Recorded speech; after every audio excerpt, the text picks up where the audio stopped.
विनायक जी की कथा।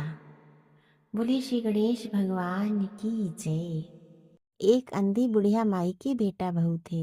वे लोग बहुत गरीब थे। बुढ़िया माई रोज गणेश जी की पूजा करती थी। एक दिन गणेश जी उससे प्रसन्न हुए और बोले, माई मुझसे कुछ मांग। तब बुढ़िया माई बोली कि मुझे कुछ भी मांगना नहीं आता है। तब गणेश जी बोले, तेरे बेटे बहू से पूछ ले। बुढ़िया अपने बेटे से पूछी तो बेटा बोला, माँ धन मांग ले। बहू से पूछा तो बहू ने कहा, पोता मांग लो। तब माई ने सोचा, ये दोनों तो अपने मतलब की बात मांगने को कह रहे हैं। सो उसने पड़ोसन से पूछा। पड़ोसन बोली, अरे तू क्यों धन मांगे, क्यों पोता मांगे, कुछ अपने लिए भी मांग, अपने लिए दीदा गोड़ा मांग ले। तब घर आकर माई ने सोचा कि ऐसी चीज मांगनी चाहिए जो बेटे बहू भी राजी हो जाए और अपना मतलब भी हो जाए। दूसरे दिन गणेश जी आए और कहने लगे, माई कुछ मांग। तब बुढ़िया बोली, दीदा गोड़ा देवो, सोने के कटोरे में पोते को दूध पीता देखूं। अमर सुहाग देवो, निरोगी काया देवो, सभी को सुखा देवो। तब भगवान गणेश जी बोले, माई तूने तो मुझे ठग लिया। सब कुछ तो मांग लिया और कहती थी कुछ मांगना नहीं आता है। पर ठीक है, सब ऐसा ही होगा। कहकर गणेश भगवान अंतर ध्यान हो गए।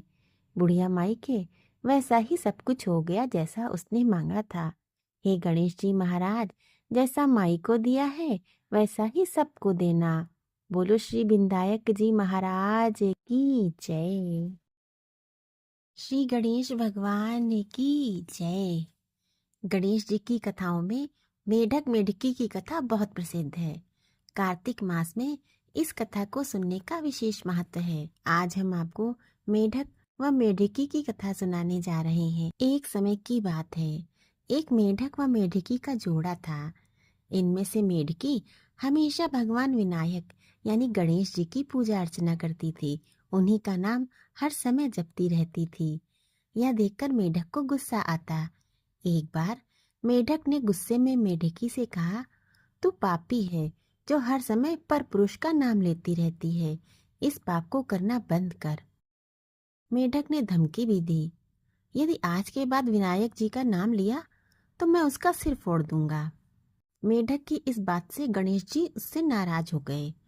इसके बाद एक दिन एक राजा की दासी आती है और दोनों मेढक मेढकी जिस पानी में रहते हैं उसे एक पात्र में डालकर ले जाती है, जहाँ वह उस पानी को चूल्हे पर चढ़ा देती है। तभी मेढकी तो भगवान गणेश का नाम लेने से उबलते पानी में भी कष्ट नहीं पाती, लेकिन मेढक दर्द से करा उठता है। गर्म पानी में भी जब वह मेढकी को बिना कष्ट के देखता है तो वह उससे इसका कारण पूछता है। इस पर मेढकी गणेश जी को ही उसका संकट दूर करने वाला बताते हुए मेढक को भी ऐसा ही करने के लिए कहती है। ये सुनकर अपनी जान बचाने के लिए मेढक गणेश जी का नाम लेने लगता है।